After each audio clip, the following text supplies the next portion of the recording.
Hello,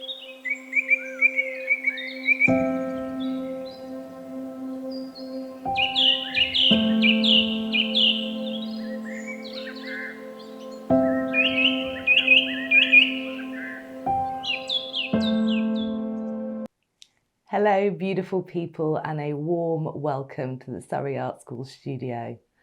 My name's Ellie, and I'm going to be your creative guide over the next 6 cycles as we explore our new imaginative and wild winter theme, Wild Magic. So I just wanted to pop on here and sort of speak to all the new students that are joining us this season, but also to our existing students too. A little sort of guide from me about how to get started on the project before maybe even I put out the first cycle. Just some suggestions of what you could do to sort of get yourself into a state of preparation for the season ahead. So by now, most of you should have received your subscription boxes in the post. Don't worry if you didn't sign up for this option. I will offer alternatives to some of the materials in here, but the materials in the subscription box are a really nice starting point. The idea is to give you sort of some of the tools and materials that you might need for the season ahead in advance so that you can have a little bit of a play and get a better understanding of the theme itself. So one of the first things that we put in the box, one of the first things we put together with any theme is a little postcard. And this Wild Magic postcard, which comes in your subscription box, is sort of full of contextual information to help you pad out the theme. So it talks a little bit about sort of my take on the spirit of animals, which is what we're going to look at, and sort of what we can learn about animals and about nature, which can sort of give us some clues, some understanding as to our own nature. So we're thinking about sort of what animals do you feel a connection to already? And that's a nice starting point for this. Which animals do you feel drawn to? Perhaps that you feel have a sort of similarity with your personality or your own nature.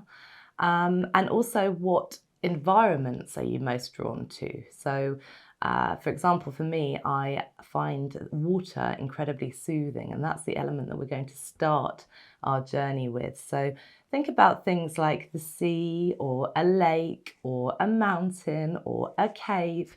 Think about those natural environments that you feel most drawn to, and then think about the impact that they might have on how you feel as well.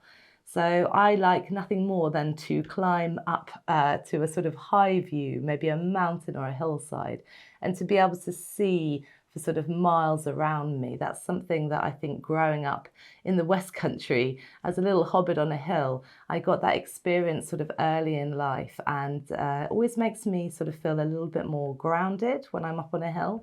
And it also helps me blow away the cobwebs. So think about animals, but also think about environments.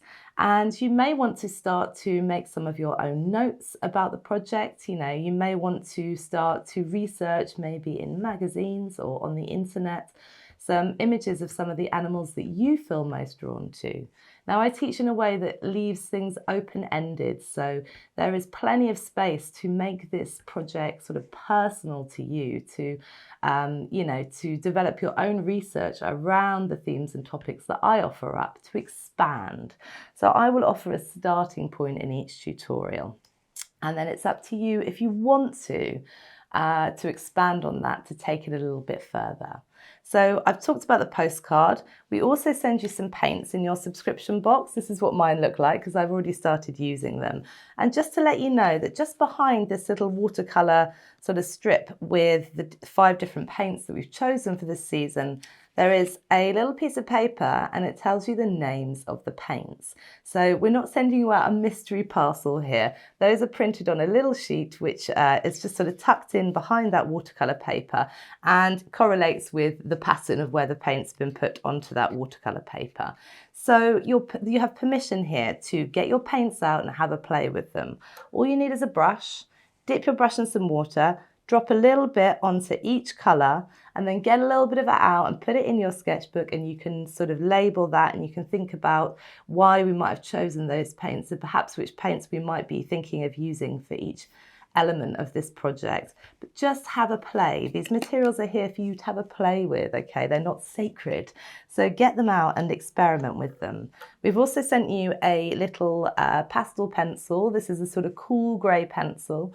We may not use it straight away, but it's a useful tool, a pastel pencil. I work in quite a mixed media way with my teaching, so I'm not a pure watercolourist. I'm not a pure botanical inks person. I like to mix up my materials, and things like a little sharp pastel pencil could be really helpful for highlights, for adding texture. So that's a little bit of a wait and see on that pastel. We'll see if it becomes useful to us throughout the season. And then we've also sent you some samples of paper. And again, these are not sacred, but what I would say is this blue tinted watercolour paper, hang on to that because we're going to use that in cycle 2. And if you've already got a sample, which is from your subscription box, that means you don't have to go out shopping this early in the season. So we've sent you some grey pastel paper, and we've sent you some Bockingford blue tint watercolour paper, which we'll be using in cycle 2, okay? Materials for cycle 1 are super simple. We'll just be working with pencils, blenders, maybe a rubber. You might need a graphite stick, and you might find it helpful to have either a dip pen and ink or just a little pigment liner to sort of take part in some of the activities. So really simple start, and I'll be easing you in gently in the first 2 cycles. Number 1, talking about pencil and drawing techniques, and then we'll get into some watercolours in cycle 2 as well. So we're going to take this journey nice and gently, okay? Now, in terms of support available to you, if you've gone for the light option, we do have a free community group on Facebook where you can share your work as you go along if you want to. You don't have to share any work throughout this project. You are more than welcome just to work away quietly, independently. But if you're after some sort of feedback, or if you want to sort of show people what you've been doing, then that free group is for you. And if you're on the community option, then you have the option to join our private communities group. It's a little bit more of a sacred container. It's a private space with a small group of people who are all just like you, some of them still just at the beginning of their journey, or if they're not at the beginning of their journey, they are committed community members that you can learn a lot from. So please don't sort of get yourself into this comparison state where you think everybody is better than you. We have all been on this journey, some of us for a little bit longer than others, but we all started at the beginning. We all started as beginners, or we all started without any knowledge of Sketchbook Club. So you don't need to worry about sort of being prepared. If you've chosen this project and you've decided to join us this season, you are exactly where you need to be, my friend. And I am so glad that you found us, and we will help you to get started and to start to feel more confident about your creative skills. And finally, if you are working away at home, which most of you will be, you can also tag me on Instagram. I'd really, really love to see when your subscription boxes arrive. I'd really love to see some of your initial ideas and investigations. As I said, you can do things like do a little bit of initial research and print some images off for yourself. You could maybe make a title page and think about what the theme wild magic means to you. But there is absolutely no pressure either. And the last thing to say is sort of carving out space is probably the biggest challenge. It won't be the creative challenges that will scupper you this season. If anything, it will be making time, making that commitment to yourself to engage in this regular practice. So the tutorials come out once a fortnight every month. The first one will be next Tuesday. And then it will be every other Tuesday for 6 sessions. So with the tutorial coming out on a Tuesday, you can pop in and have a look at it earlier on in the week, and then perhaps decide on a time that you think you might have space for, just an hour to sit down and go through the tutorial sort of end to end. But you're welcome to have a sneak peek. It is about sort of getting yourself organized and sort of thinking about a time that you can dedicate to your practice in the same way that you might dedicate time to meditation or a yoga class or anything like that. Sketchbook Club is as much of an art class as it is a sort of self-care tool.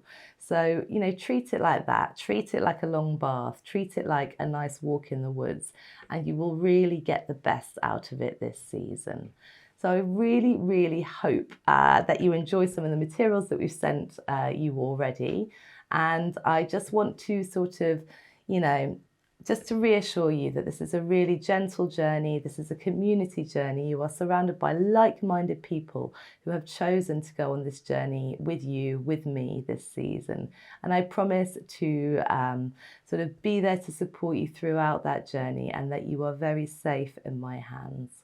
So I'm looking forward to getting started with you all next week. If you've got any other questions, please do pop them in the comments below.